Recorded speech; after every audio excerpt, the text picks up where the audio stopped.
এখন আমরা জানব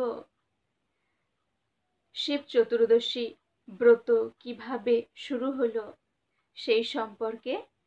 প্রথমেই জানাই সকলকে মহাশিবরাত্রি ব্রতের প্রীতি শুভেচ্ছা ও ভালোবাসা। শিব চতুর্দশী ব্রত, শিবরাত্রি ব্রত আমরা পালন করে থাকি। বৈষ্ণব ভক্তবৃন্দরা শিব চতুর্দশী ব্রত পালন করে থাকেন কৃষ্ণ ভক্তি লাভ করার উদ্দেশ্যে। কৃষ্ণ ভক্তি যাতে বৃদ্ধিপ্রাপ্ত হয়, শ্রীকৃষ্ণের শ্রীচরণে মতিগতি যাতে বেশি করে থাকে আমাদের, একদম যেন না অন্য কোনো দিকে মন বিচলিত হয়, সেই জন্য বৈষ্ণবরাজ মহাদেবের কাছে কাতরভাবে প্রার্থনা করে থাকি আমরা। আর বৈষ্ণবরাজ মহাদেবকে সন্তুষ্ট করার জন্য, মহাদেবের সন্তুষ্টি বিধানের জন্য, কৃষ্ণ ভক্তি লাভ করার জন্য শিব চতুর্দশী ব্রত অবশ্যই পালন করা উচিত। দেবাদিদেব মহাদেব তাহলে অতি সন্তুষ্ট হয়ে থাকেন যারা শিব চতুর্দশী ব্রত পালন করে থাকেন। এবার এই শিব চতুর্দশী ব্রত কিভাবে জগতে প্রচারিত হলো এই সম্পর্কে একটি কাহিনী আছে, তো আজ আমরা সেটি শ্রবণ করব। এই কাহিনীটি হলো এমন, একজন ব্যাধ শিকার করতে বেরিয়েছে বনের মধ্যে। তো পশু পক্ষী শিকার করতে করতে তো বনের অনেক গভীরে চলে গেছে, এক জায়গায় তো আর পাওয়া যায় না, অনেকটা গভীরে চলে গেছে। আর সেদিন কি হয়েছে, সেই দিন শিকার বেশ ভালোই পাচ্ছে, খুব সহজেই পেয়ে যাচ্ছে।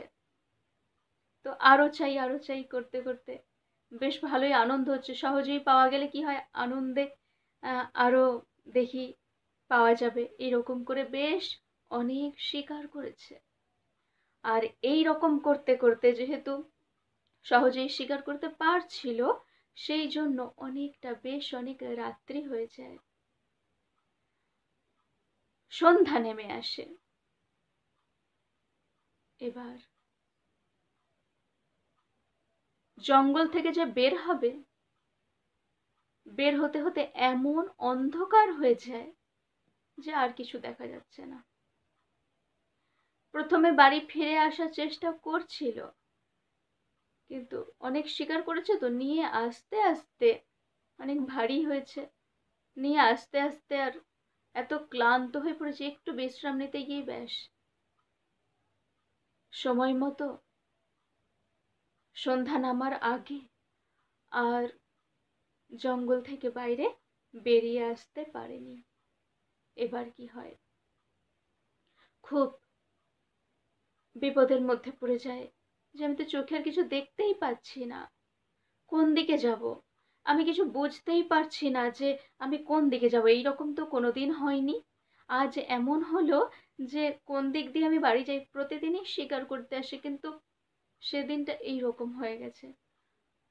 এবার খুব ভয় পাচ্ছে যে কি করব, কোথায় যাব।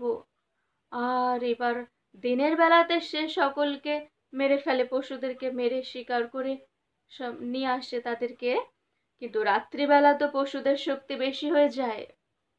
রাত্রিবেলা মানুষ আর পশুর সাথে পারে না, কারণ পশুদের চোখে, বাঘের চোখে, সিংহের চোখে, হিংস্র পশুদের চোখে একটা আলাদা জ্যোতি থাকে।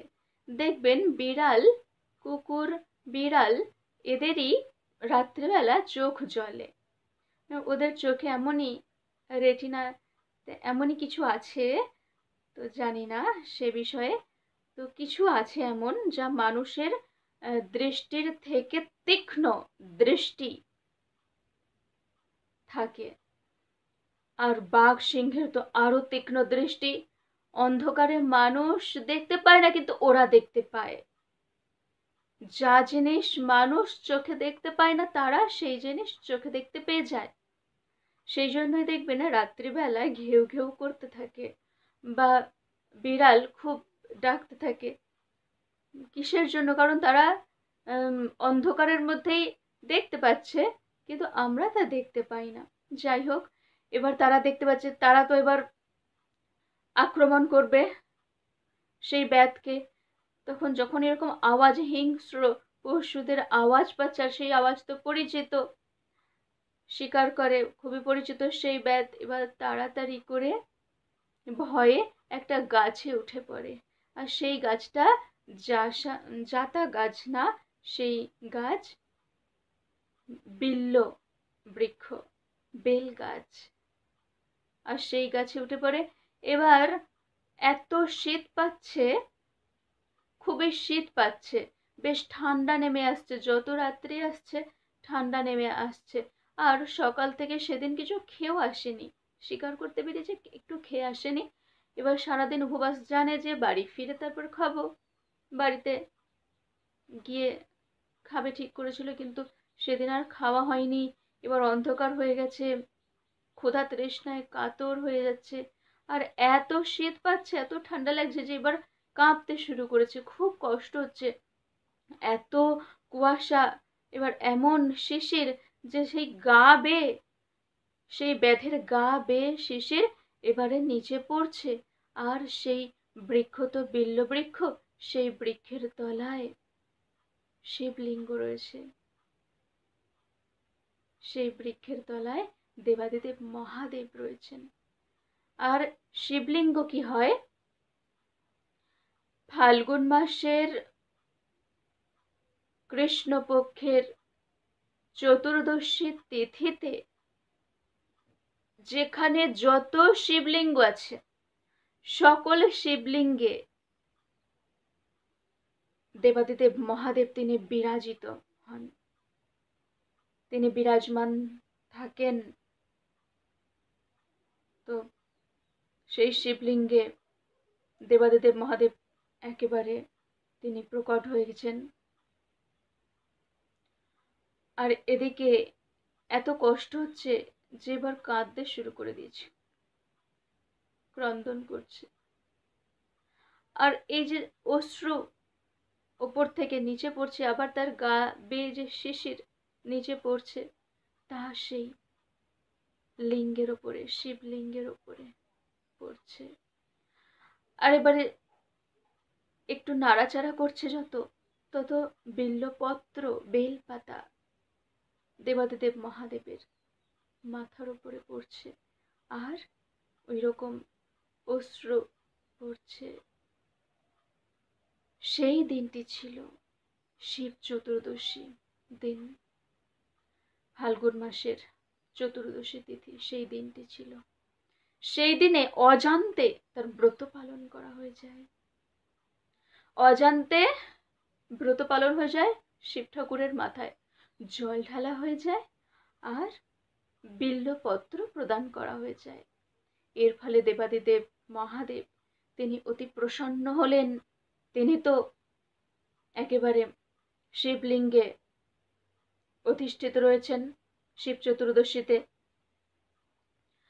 তো দেবাদিদেব মহাদেব কৃপা করলেন, করুণা করলেন সেই ব্যাধের ওপর। তিনি ভেবে নিলেন যে ও যে উপবাস আছে, ওর যে অশ্রু আর বিল্লপত্র গাছের যে পড়ছে আমার মাথার ওপর, তো ওটা চতুর্দশীতে ওই ব্যাধের ব্রত পালনই হয়ে গেছে। দেবাদিদেব মহাদেব যদি কারো ওপর করুণা করেন, কৃপা করেন, তাহলে বুঝতে পারছেন কি হবে। তো ব্যাধ তার পরের দিন সকালবেলা সূর্যোদয় হতে বাড়ি ফিরে যায়। তো কালক্রমে তারপর যখন আয়ু শেষ হয়ে যায়, এক সময় আয়ু শেষ হয়ে যায়, যখন দেহ পরিত্যাগ করে, যমদূতেরা এসে গেছে নিয়ে যাওয়ার জন্য। তো তখন শিবদূতেরাও এসে গেছে নিয়ে যাওয়ার জন্য। কারা নিয়ে যাবে? যমদূতেদের সাথে লড়াই করে শিবদূতেরা নিয়ে গেলেন শিবালয়ে, শিবলোকে। কারণ কি, দেবাদিদেব মহাদেবের কৃপা করুণা লাভ করেছে। অজান্তে ব্রত পালন হয়ে গেছে, উপাসনা করা হয়ে গেছে। ভগবান শ্রীকৃষ্ণ গীতায় কি বলছেন?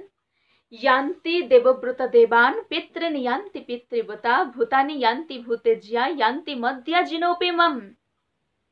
যারা দেবগণের উপাসনা করেন তারা দেবলোকে যান, যারা পিতৃগণের উপাসনা করেন তারা পিতৃলোকে যান, যারা ভূতগণের উপাসনা করেন তারা ভূতলোকে যান, আর যারা আমার উপাসনা করেন তারা আমার কাছে আসেন। তো সেই জন্য শিবলোক প্রাপ্ত হয়েছে। তো অন্যান্য দেবলোকে যাওয়া আর ভগবান যে বলছেন যারা আমার উপাসনা করেন তারা আমার কাছে ফিরে আসেন। তো ভগবত ধামে যাওয়া, দুটোর মধ্যে তফাৎ আছে। দেবলোকে গেলে কি হয়, সেখান থেকে আবার ফিরে আসতে হয়। তে তং ভুক্তবা স্বর্গলোকম বিশালম ক্ষীণে পুণ্যে মর্তলোকং বিশন্তি এবং ত্রয়ী ধর্ম মনুপ্রপন্না গদাগতম কাম কাম লভন্তে। যে পুণ্য সঞ্চয় হলে দেবলোকে যাওয়া যায়, আর পুণ্যের মেয়াদ শেষ হয়ে গেলে আবার ফিরে আসতে হয়। কিন্তু ভগবানের কাছে গেলে, ভগবত ধামে গেলে আর ফিরে আসতে হয় না। এবার যখন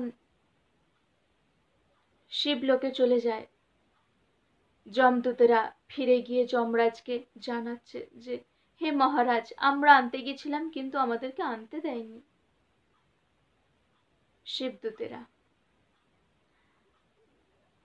তখন দেবাদিদেব মহাদেবের কাছে যমরাজ পৌঁছে গেলেন।